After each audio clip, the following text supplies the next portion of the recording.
ஓம் சாய்ராம். என் அன்பு செல்லமே, என் அழகான தங்கமே, உன்னுடைய வாழ்க்கைக்குள் உனக்குள் இத்தனை விதமான திறமைகளை ஒழித்து வைத்துக்கிட்டு எதுக்காக தங்கமே அமைதியாக இருக்க? எல்லாரும் உன்னை பார்த்து உனக்கு திறமையே இல்லை, உனக்கு ராசியே இல்லை, நீ எல்லாத்துலேயுமே தத்திரியம் தானே அப்படின்னு சொல்லிட்டாங்க. ஆனால் நீ அதெல்லாம் சரின்னு சொல்லி காட்ட போறியா? எனக்கு எல்லாமே தெரியுதே. உன்னுடைய வாழ்க்கையில் உனக்கு எவ்வளோ திறமை இருக்குது. உன்னுடைய வாழ்க்கையில் எத்தனை விஷயத்தெல்லாம் நீ பார்க்குற, எத்தனை விஷயத்தெல்லாம் நீ செய்கிற. ஒரு குடும்பத்தில் எப்படியெல்லாம் காசு பணமும் இல்லாதப்ப கூட எப்படியெல்லாம் நடத்துகிறேங்கிறது எனக்கு தெரியுதே. ஆனால் நீயே எதுவுமே தெரியாதது மாதிரி காட்டிக்கிற. எல்லாரும் நினைக்கிறாங்க வாழ்க்கையில் ஏதாவது ஒரு விஷயம் செஞ்சாதான் திறமையானவங்க அப்படின்னு. ஆனால் உண்மையை சொல்லட்டா, உன் வாழ்க்கையில் நீ திறமையானவங்க தான். ஏன் அப்படி சொல்கிறேன்னா, காசு பணம் எதுவுமே இல்லைனாலும் நீ எப்பயுமே சந்தோஷமாக இருக்கிற மாதிரி காட்டிக்குவ. அது ஒரு சிலருக்கு தான் அந்த மாதிரியான விஷயம் வரும். ஏன்னா சில பேர் காசு பணம் இல்லை அப்படிங்கும்போது உடனே துவண்டுருவாங்க. ஆனால் நீ என்றைக்குமே அப்படி துவண்டதில்லை. யாருக்கு நேராகவும் இந்த விஷயம் நடந்துட்டு அந்த விஷயம் நடந்துட்டு அப்படின்னு நினச்சி வருத்தப்பட்டதும் இல்லை. எல்லா விஷயத்துலேயும் வாழ்க்கையில் ஒரு மாற்றம் அப்படிங்கிறது ஒன்று உண்டு. அதே மாதிரி தான் உன்னுடைய வாழ்க்கையிலையும் மாற்றம் அப்படிங்கிற ஒன்று வந்துட்டு, நீ எதை எதிர்பார்த்து எனக்காக ஓடி வந்தியோ, எந்த ஒரு விஷயம் எனக்கு எந்த தெய்வமாவது செஞ்சிடாதா அப்படிங்கிற ஒரு எண்ணத்தோட ஓடி வந்தியோ, இந்த சாய் நிச்சயமாக ஓடி வந்த பிள்ளைக்கு ஒரு ஆதரவு கொடுக்கவும், ஓடி வந்த பிள்ளைக்கு மனதில் சந்தோஷத்தை கொடுக்கவும் நான் முடிவெடுத்து விட்டேன். நீ எத்தனையோ பயத்தோடு இங்கு இருக்கலாம். ஆனால் நான் சொல்ற ஒரே ஒரு விஷயம், பயம் அப்படிங்கிறது இன்னையோடு நீ தூக்கி போட வேண்டிய ஒன்று. எத்தனை நாள் தான் பயந்துக்கிட்டு வாழ்க்கையில நிம்மதி இல்லாம அத்தனை விதமான சந்தோஷத்தையும் தொலைச்சிட்டு எத்தனை காலத்துக்கு வாழ போறேன்? காலம் அப்படிங்கிறது ஒன்னே ஒன்று தான். வாழ்க்கை எப்படி ஒன்னே ஒன்று தானே. வாழ்க்கை இந்த ஒரே ஒரு வாழ்க்கையில பாதி நாள் பயந்துக்கிட்டே இருந்தீன்னா எப்படி உன்னால சந்தோஷமா இருக்க முடியும்? சந்தோஷம் வேணும் அப்படின்னு நீ நினைச்சேன்னா இந்த நிமிஷமே உன் வாழ்க்கையில இருக்கிற கசப்பான விஷயங்களை தூக்கி போட்டுட்டு நான் இருக்கேன் அப்படிங்கிற தைரியத்தோட உன்னுடைய வாழ்க்கையில அடுத்த கட்டத்துக்குள்ளவா. தேடுற ஒவ்வொன்றும் நிச்சயமா கிடைக்கும். நீ எதை என்கிட்ட கேட்டு ஓடி வந்தியோ அது நிச்சயமா உன் வாழ்க்கையில கிடைக்கும். யாரு வேணாலும் எது வேணாலும் சொல்லட்டும், நீ தத்திரியம் பிடிச்சவன்னு சொல்லட்டும், உனக்கு குடும்பம் நடத்த தெரியலன்னு சொல்லட்டும், எது வேணாலும் சொல்லட்டும், அவங்களால சொல்லதானே முடியும். ஆனா என்னுடைய பிள்ளைக்கு என்னென்னலாம் தெரியும், என்னென்ன விஷயம்லாம் வரும் அப்படிங்கிறது ஒரு அப்பாவா எனக்கு தெரியும். புரிஞ்சுதா? உனக்கு தெய்வத்துக்கு தெரிஞ்சா போதும் வெல்ல. இன்னைக்கு எதுக்காக மற்றவங்களுக்கும் உன்னுடைய விஷயம் தெரியணும்னு நினைக்கிற? யாருக்கும் உன்னை பத்தி தெரியணும், உன்னை பத்தி இந்த விஷயம் தெரியணும் அந்த விஷயம் தெரியணும் அப்படிங்கிறத நினைக்காத. ஏன்னா உன்னை பத்தி தெரிஞ்ச எல்லாருமே உன்னை பத்தி பின்னாடி தப்பாதான் பேசுறாங்க. அதனால யாருக்கும் உன்னை பத்தி எதுவுமே தெரிய வேணாம். உன்னை பத்தி நல்ல விஷயம் தெரிஞ்சாலும் நீ தப்பானவதான், நீ எல்லாத்தையும் மறைக்கிற அப்படின்னு சொல்றாங்க.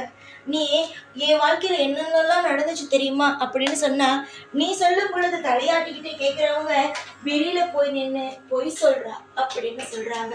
நீ உங்ககிட்ட பணம் இல்லை அப்படின்னு போய் யார்கிட்ட சொன்னா என்கிட்ட வந்து பஞ்ச குளத்தை ஊதுறா, இவகிட்ட வச்சுக்கிட்டே எல்லாத்தையும் ஏமாத்துறா அப்படின்னு சொல்றாங்க. இவங்களுக்கு மத்தியில எதுக்காக நீ வந்து ஒரு விஷயத்த வச்சுக்கிட்டு சொல்றதும் இல்ல உன் மனசுல இருக்கிறத வெளிப்படையா சொல்றதும் எதுக்கு சொல்ற? எதையுமே சொல்லாது.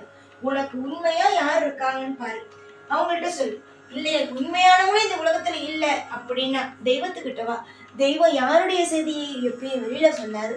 இந்த உலகத்துல 2 பேர் தான் தன்னுடைய பிள்ளையோடைய விஷயத்த வெளியில சொல்ல மாட்டாங்க. இந்த 2 பேர் மட்டும்தான் தன்னுடைய பிள்ளை ஒரு விஷயத்த சொல்லுது, ஒரு நம்மளை மதிச்சு சொல்லுது அப்படிங்கும் போது அதை வெளியில சொல்ல மாட்டாங்க.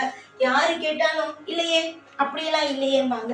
ஒருத்தவங்க வாயை திறக்க மாட்டாங்க. அந்த 2 பேர் யாருன்னா, ஒண்ணு அம்மா, இன்னொன்னு தெய்வம். அம்மாங்கிறவங்க பிள்ளை எவ்வளவுதான் தப்பு செஞ்சாலும் அதை எப்படி மறைக்கலாம், நம்ம பிள்ளை எப்படி ஒரு அழகான வாழ்க்கைக்குள்ள கொண்டு போகலாம் அப்படிங்கறதான் நினைப்பாங்க. தெய்வங்கிறது நீங்க சொல்ற விஷயத்த ஒரு முறைக்கு 1000 முறை சொன்னாலும் அதை கேட்டுக்கிட்டே இருக்கும், சலிச்சே போகாது. அம்மா கூட ஏற்கனவே நீ சொல்லிட்டியம்மா அப்படின்னு சொல்லுவாங்க. ஆனா தெய்வங்கிறது நீ ஒவ்வொரு முறை என்னென்ன சொல்ற அப்படிங்கறத கேட்கும். புரியுதா? இவங்க இந்த 2 பேரு மட்டும்தான் உன் வாழ்க்கையில என்ன நடந்தாலும் சேர்த்தான் பாத்துக்கலாம் அப்படிங்கிற ஒரு தீர்வை உனக்கு காட்டுறவங்க. ஒண்ணு அம்மா கிட்ட சொல்லு, இல்ல உன் மனசுல பாரம் அதிகமா இருக்கு, எங்களால அம்மா கிட்ட கூட சொல்ல முடியாது, தெய்வத்துக்கிட்ட சொல்லு. நிச்சயமா இன்னைக்கு இல்ல ஒரு நாள் உனக்கு தீர்வு கிடைக்கும். உன்னுடைய வாழ்க்கையில எதுவுமே தீர்க்க முடியாது, இது நடக்கவே நடக்காது அப்படிங்கிறது இங்க எதுவுமே கிடையாது. அதே மாதிரி சில பேர் நினைக்கிறாங்க, என்னால இதுக்கு மேல எப்படி இருக்கிறது வாழ்றதா என்னன்னே தெரியல, நான் அவ்வளவு பெரிய பிரச்சனை மாட்டிருக்கேன் அப்படின்னு நினைக்கிறாங்க. ஆனா இது தீர்க்க முடியாது அப்படிங்கிறது ஒண்ணுமே கிடையாது. எல்லா விஷயத்தையும் தீர்க்கலாம், எல்லா விஷயத்தையும் மாத்தலாம். மேல ஒருத்தவன் இருக்கான், உங்களுக்காக தான் இருக்கான். அவன் நிச்சயமா உங்களுக்காக அத்தனை விஷயத்தையும் மாத்துவான். இங்க மாத்த முடியாததுன்னு எதுவுமே இல்லை. நீங்க மனசு வச்சா எல்லாத்தையும் மாத்தலாம். முதல்ல உன் மனசுல இருக்க சில விஷயத்த வெளியே தூக்கி எறி. கவலை அப்படின்னா எனக்கு இதுக்கு மேல எப்படி இருக்கிறதுனே தெரியல அப்படிங்கிறதும், மனசு உடைச்சு பாரமா உட்கார்றதும், டிப்ரெஷன் அந்த மாதிரி ஏதோ ஒரு விஷயத்துக்குள்ள நீ போறதை முதல்ல விடு. நேரத்துக்கு சாப்பிடு, நேரத்துக்கு தூங்கு, உன்னுடைய வேலையை செய். இதுக்கு நடுவில் ஏதாவது பிரச்சனை வந்துச்சுன்னா ஓரமா அப்படி தள்ளி விட்டுட்டு நீ பாட்டிக்கே ஓடு. ஏதாவது தொழில்ல உனக்கு முன்னேற்றம் வேணும் அப்படிங்கும் போது நீ முன்னேற்றம் கிடைக்கலையா அப்படின்னு நினைக்காது. முன்னேற்றம் வரும்னு சொல்லிட்டு அப்படியே இரு, தானா முன்னேற்றம் வரும். ஏன்னா சுத்தி இருக்கிற அத்தனை பிரச்சனைகள்ல சில விஷயங்களை ஓரமா வச்சு பார்த்தனா சின்ன விஷயமா தெரியும், காலப்போக்கில் அதுவே அழகான ஒரு விஷயமா வளர ஆரம்பிச்சிடும். இதுக்கு நடுவில் நீயே இதையும் போட்டு குழப்பிக்காத. பணம் இல்லையா, பணம் வரும். கடன் அடைக்கவும் இல்லையா, கடன் அடைக்கிறதுக்கு ஒரு ரூபத்துல உனக்கு தெய்வம் நான் உதவி செய்வேன். நான் மட்டும் இல்லை, உன்னை சுத்தி அத்தனை தெய்வம் இருக்கு. நீங்க எல்லாம் நினைக்கிறீங்கல்ல கஷ்டப்படுற தெய்வம் உங்க கூட இல்லைன்னு. கஷ்டப்படுறவங்களுக்குள்ளதான் தெய்வம் இருக்கு, கஷ்டப்படுறவங்க பக்கத்துலதான் தெய்வம் இருக்கு. கர்ம வினையை ஒவ்வொன்னா அவங்க கிட்ட எடுத்துக்கிட்டு இருக்கு. அதனால நிச்சயமா உன் வாழ்க்கையில எந்த ஒரு நிமிஷத்துலயும் எந்த ஒரு நொடியிலையும் நம்ம வாழ்க்கை முடிஞ்சிருமோ அப்படின்னு பயப்படாதீங்க. நம்பிக்கையோட இருங்க. எல்லாமே மாத்தி எழுதிதான் ஆகணும், இங்கு மாத்ததான் வேணும். உன்னுடைய வாழ்க்கையை உன்னால மாத்த முடியாது அப்படின்னா யாராலையுமே இங்க மாத்த முடியாது. முதல்ல ஒண்ணு தெரிஞ்சுக்கோ, உன்னுடைய வாழ்க்கை அழகான ஒரு வாழ்க்கை. இது நல்லபடியா ஆக்குறதும் நல்லபடியா ஆக்காம அசிங்கமா கொண்டு போறதும் உன்னுடைய கையில தான் இருக்க தவிர மற்ற யாருடைய கையிலையுமே இல்லை. உன்னுடைய வாழ்க்கைய உன் கையில பிறந்தோனையே உன் கையில கொடுத்தாச்சு. அதுக்கப்புறம் எப்படி அதை அழகா கொண்டு போறதும், அதை ரொம்ப கேவலப்படுத்தி அதை ரொம்ப அசிங்கப்படுத்தி கொண்டு போறதும் உன் கையில தான் இருக்கு. சந்தோஷமா இரு, உன்னுடைய வாழ்க்கைக்கு நான் இருக்கேன், எப்பயும் உன் கூடவே இருப்பேன். ஓம் சாய்ராம்.